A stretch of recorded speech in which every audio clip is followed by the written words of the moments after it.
Until recently, the words modelling and disability didn't seem to go together, but all that's changing. More and more disabled people are getting the chance to strut their stuff on that catwalk, and I'm going to chat with someone who's at the vanguard of this very beautiful group, disabled model Kelly Knox.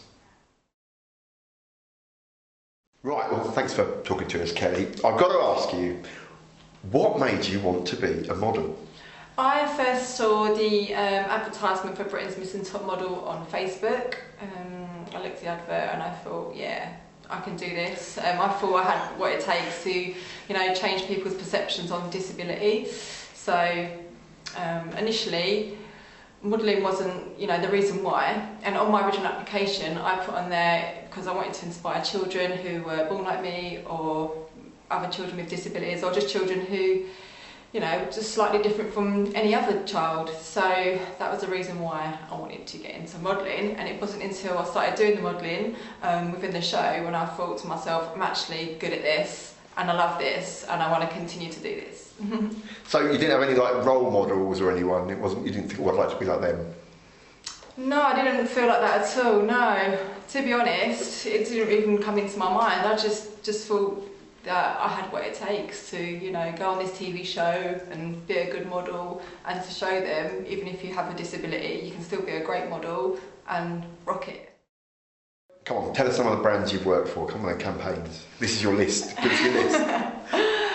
My most recent campaign was with Debenhams. There was 9 models, including me and Steffi Reid, who's a Paralympian. It's a really wicked shoot and lots of fun, and I just hope other brands will follow suit and start using models with disabilities in their campaigns. I have also worked for P&G Beauty. I was flown to Beijing in China and I walked in their Trends for 2013 fashion show. It was a really amazing experience. I mean, the P&G team they're just such an amazing bunch, and their vision was, all about embracing individuality and your own uniquenesses, and, just saying beauty really is for everyone. So I was really glad to be on board. It was, something so powerful, and knowing I have support from a massive brand or company such as P&G, that should say it all really. Other brands should see that and think, well, we should also be doing the same. Disability and modelling don't instantly go together, no. Especially in the public's perception. But you've got a massive CV already, haven't you? I have, yeah. I also shot for Marie Claire China when I was in Beijing. I had 4 outfit changes, so it was spread across about a double page in the magazine. Got to wear Karl Lagerfeld by Chanel. Had some really amazing shoes, and it's just really nice being in really lovely clothes. I wanted to take them all home. I like the fact that you've done so much you can't remember it all. That's good, I like that. Now, of course, I've got to ask the big question. Have you faced any problems regarding your disability from the industry? It's really strange because before I entered the world of modelling, I never even gave disability a thought. I know that might sound strange, but I just didn't consider myself as having a disability, even though blatantly I don't have an arm.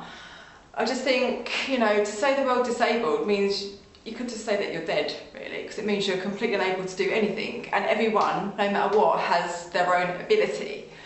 So it wasn't until I was in the show and was, submersed into the world of disability and, working as a model, I realised, how many barriers people face with a disability, and people's arrogance, ignorance and prejudice. So really, being a model with a disability has opened my eyes to, how much prejudice is surrounding disability, especially in the fashion industry. And I just think, people just need to be educated, and like you said, people don't necessarily put modelling and disability together. They just think, oh, disability is ugly, and disability is, is a negative word. And I just think for having, people like me and other people out there, like you, Mick, doing your thing, it does help people to be educated and see that disability is actually normal, and we exist, and we are just human beings like everybody else. So why is it so important for there to be disabled models? Well, I'm going to give you a story. About 2 weeks ago I got a message from a girl who's 13 years old in Brazil. She emailed me through my contact page on my website, and she said, she gave me her name, her age, and said she was born like me. And she said she wants to be a model, and seeing my work and seeing my positivity and how that I'm confident, in my career, what I do, it's given her like the strength within herself, and it's inspired her to want to be a model. And she thanked me, and that kind of thing, it really touched my heart. And I just thought, this is why it needs to happen, to give young girls like this, strength and courage, and to realise that they're actually okay to be themselves, and they don't feel like they have to be perfect to be considered as beautiful or to have a career in whatever they want to do. And it's really important that no matter what, people should be able to follow their dreams and not feel they have to, be a copy. Yeah. Do you also think that it has an impact on the wider society? It kind of benefits disabled people, but it also benefits non-disabled people, doesn't it?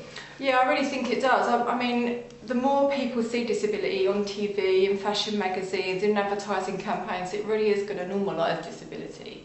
As you said before, Nick, disabled people are the most invisible section of society, and that's something I didn't even know until doing the work I do. Do you get people sort of say really weird things to you blatantly when you go to castings and stuff like that?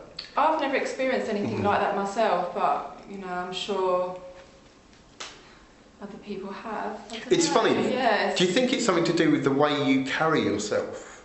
I really think that. Even before, I remember years ago, some woman I used to work with, she said, I didn't realise your arm was missing.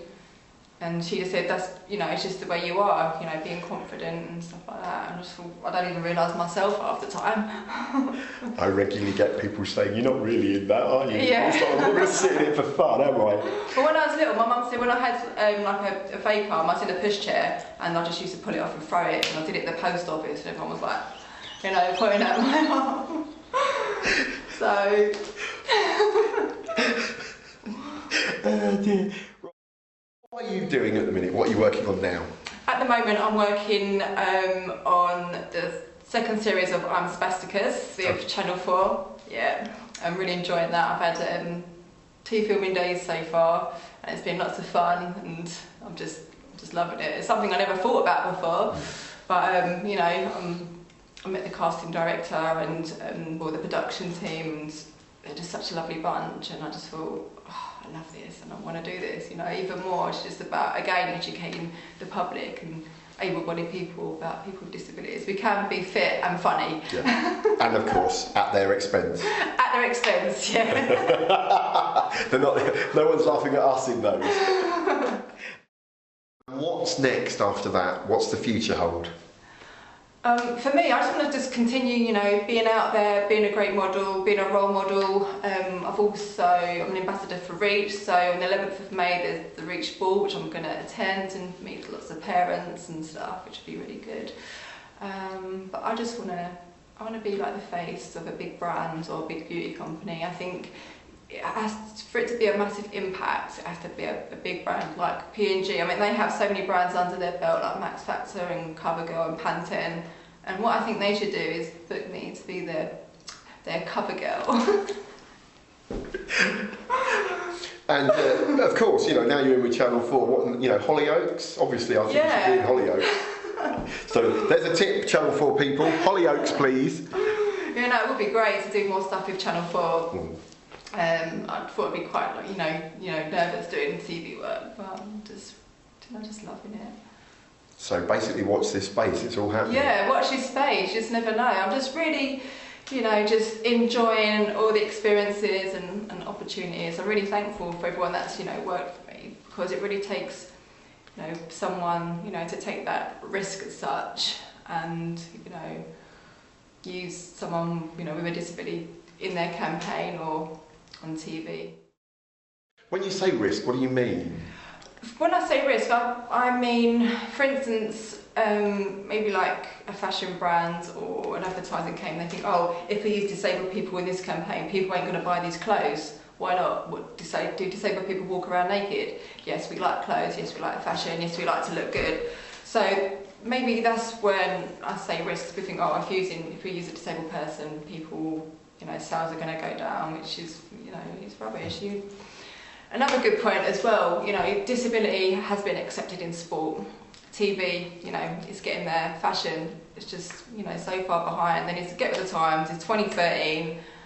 For the evolution, they need to start using disabled models on a regular basis, not just on a gimmicky campaign. Just in every campaign they do, use a disabled person. That's what should happen. Well, Kelly, thanks ever so much. That's smashing. Thanks, Nick. Cool, nice one. Hey, cut! So there you go. Kelly Knox, model, possibly actress, maybe a TV presenter, going after me job. Definitely a name to watch out for. Hey, do you reckon I could be a model? No. Too old, mate.